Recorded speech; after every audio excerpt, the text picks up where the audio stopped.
Hello, I'm Jacob. India. Let's do it.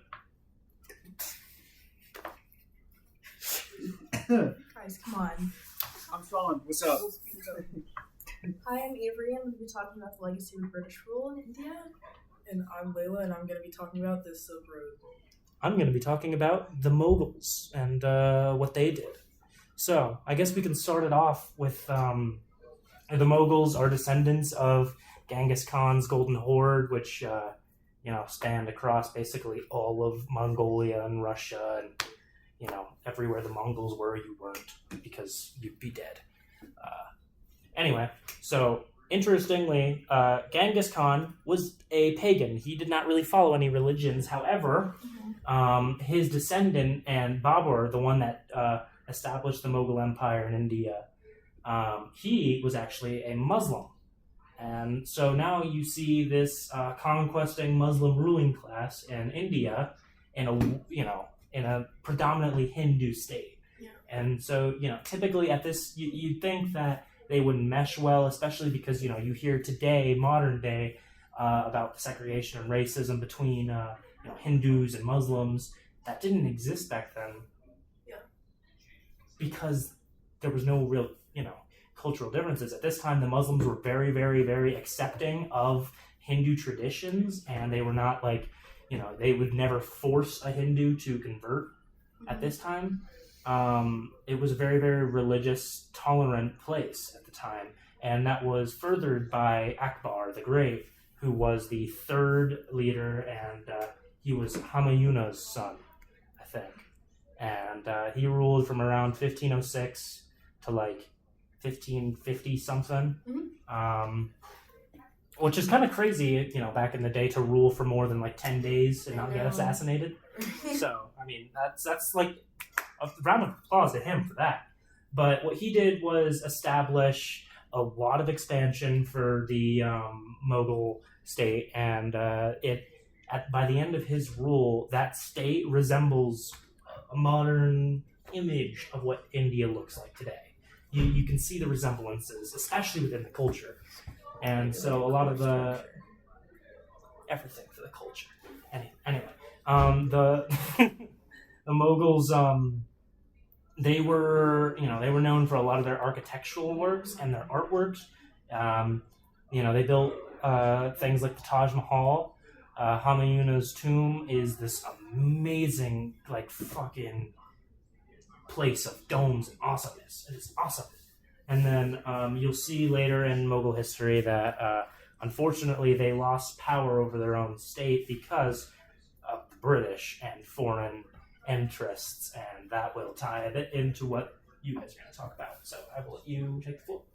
Okay, so the Muslims and the Mughals, which were the Mughals and the Ottomans, during this time had also taken over the Silk Road, which was developed from Chinese silk being traded with India, and then it reached over to the Middle East and Europe, and then they traded with Southeast Asia by sea. And also, the Greek traders had learned how to sail to India for trade, and then so did the Chinese. They did the same thing, and this increased seaborne trade, which connected the ports of Rome, the Middle East, India, Southeast Asia, and China. So, seaborne trade became really big, and this expanded the Silk Road to all around that area in different and multiple countries. I feel like you could also argue that this is the beginning of globalization. People from across the world are able to travel. I think it kind of brought an increase to European expansion and just kind of global, the network of trade across the world, which kind of goes into one of my points.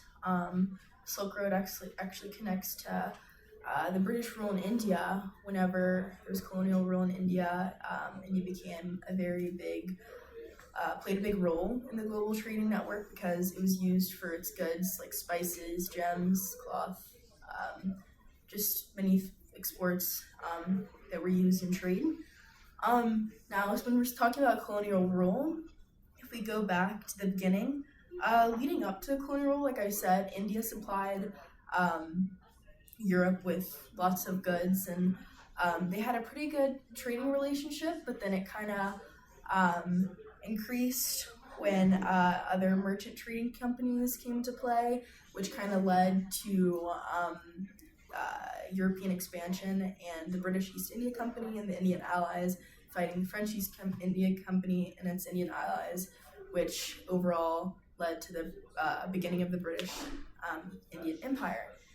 Now, the British Indian Empire lasted from 1765 to 1947, but the first 100 years of that rule was company rule, and at around 1857, there was a rebellion made by Indian sepoys, which was made against British officers in an attempt to insurrect the British and rebel and gain independence. And others, it spread and morphed into like a broad kind of rebellion across India. Although it was large, it spread to Kanpur as well as Nana Sahib. And although it was large, it did fail. This led the British to change into crown rule, which was direct rule of India, which kind of changed the economy of India. Like things, it kind of developed policies from different aspects of European civilizations. For example, exploited India like for its resources and brought the profits to its British shareholders. And like the British didn't really establish a good government in India. It was cheap. It was bad. To kind of back up on that, there was only 100,000 rupees provided for education in India, and just things like that. India was just exploited for its goods, even people. The British even used Indian soldiers, took them for World War I and World War II, just to do so. But with that being said, the British were also hesitant to interfere with like some of the core policies and concepts in Indian culture, like the Sanskrit law books followed by Hindus and the Sharia law books followed by the Muslims. And they were also hesitant to interfere with like family policies like arranged marriage and things like that.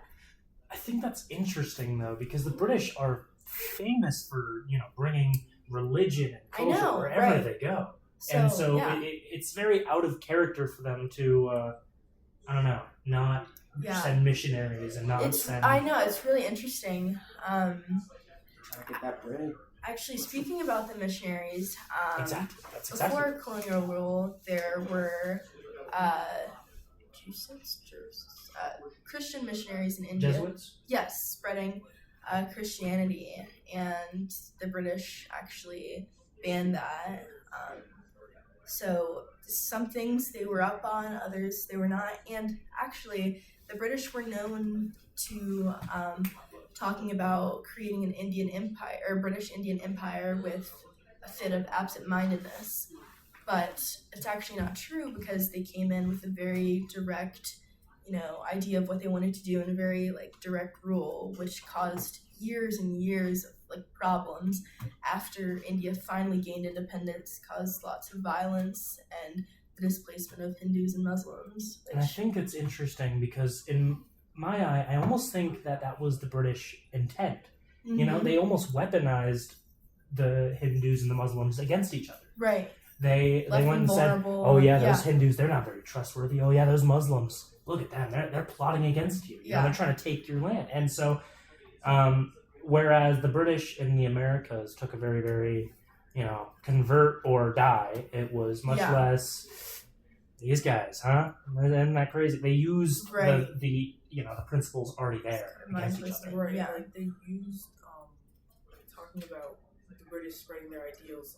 India was a desirable country to take over because of its statement in trade at the time, and they had India at one point was known for like its gold trade, and so much so that like dowries from women It had changed from like dyes. pieces of land to like gold jewelry and pieces Yeah. of gold because it was so desired Mhm. from everyone. Yeah, people would go to India and they would see a land of wealth and spices and dyes and every single thing Right. a luxury royalty could want. India had it. Yeah. And so, Which made it kind of like a prized possession to Oh, yeah. take over. oh yeah. But then we go into Indian independence. Yeah, that is crazy. Since now looking about what I'm about to say. So let me backtrack just a little bit about how the British ruled end. So they went off to World War II, as previously said, and while they were gone, they started losing funds, and so they ended up being broke by the time they came back. So they didn't have enough power control to keep moving over India, so they had to leave. Meanwhile, at this time, two leaders, Gandhi the traditionalist and Nehru the reformer, those are just nicknames. They came together and they decided, you know what? For now, we're gonna let Muslims and Hindus alike just be in one place of this country called India. This backfired crazy. The power that Muslims already had before this was economically just superior versus the Hindus. So everything about the Muslims was inflated, and so anything it went so far as water fountains. Muslims can drink it, but Hindus can't. If there was a family gathering of Muslims and Hindus, the Hindus couldn't even touch the Muslim shelf. It was bad. Following this, Nehru started protesting, saying, "We need to divide. There is no point because there's no point if Muslims are the majority in a democratic society. Then there isn't a democratic society. It's just Muslim." So his idea was to separate the two, and following this led to the partition and the migration. I don't know if those are the same thing or whatever. The migration, in particular, was probably one of India's biggest failures. It just exploded. Massive displacement, loss of life, violence, economic disruption, all of it. Abuse was crazy. I got an example from the online exhibit, Women During Partition, Courage, Compassion, and Survival. It's on Wednesday, 11/6. Before partition, Lena Abraham was living with her Jewish family in Thanam. Her mother worked in women's prison, where many women took part in the independence movement or jailed. During partition, Miss Abraham witnessed a man killed in front of her house. She didn't go outside alone during this time and went to and from school on a bus. That's just one example. And then there's many examples on this arts and culture forum, but basically it was horrific. It was bad. If the 40s didn't have enough genocide, it was really just cherry on the top. Yeah. Right. And it's so fascinating to me to see the transition of morals and ideals between the Hindus and Muslims between the 1500s to How it the changed. 1900s. Yeah, that shift. You was see very how the dramatic. Mughals were able to live codependently with the Hindus, and even though they were the greater population that held less governmental power, they still had great respect for tradition and for them, because the Mughals seem to have a true appreciation for life and the arts, and I think that the Hindus have a similar principle. And so when they were first brought together, they merged well.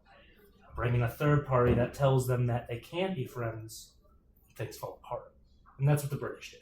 That's why they came when they did. Yeah, that's just, it's interesting how cyclical Indian history tends to be. Yeah, just the amount of constant change, just how much trade and like the colonial rule affected India as a whole. Yeah. Fascinating stuff, man. Fascinating stories. And just such an interesting Hey, because if you look at like some streets in some parts of India now, you would never think that they used to be like the country of wealth. Mm-hmm. But meanwhile, other parts just expensive. Mm-hmm. It It's crazy to go from places like the Taj Mahal to, the streets of Mumbai. Yeah. I mean, I don't know if you guys have seen pictures, but it's not exactly the most beautiful place on the I've planet. seen some horrendous Instagram reels of street food being made. Exactly. And it's just interesting to see how we're here, why we're here, and where they're going to go next. So it's, I don't know. That's the stuff that's been fascinating me about India. And, I like. All right. Well, awesome. I think that's a little bit about. That was our conversation. Yeah, that's a No little script. bit about, no script. You know what it is? Thank you. Let's see. Do you want to go over our sources? Our sources. I just used the Trotman textbook. Yeah. Chapters 10, 9. I used Devota. I used page 69 through 74, and nice. And I also did Troutman page 160. So yeah, that's what I used. And, The sources I used was I used a little bit of Lagan. As said before, I used the online exhibit that was posted on 11/6. I don't know how to speak. And I watched the film Partisan: The Day India Died. And so yeah, that was on the Friday of week 12. So yeah. And I used just the Trotman textbook, mostly chapter 8. all right, cool. You know what it do? All right. Have a good Christmas break. Toodles.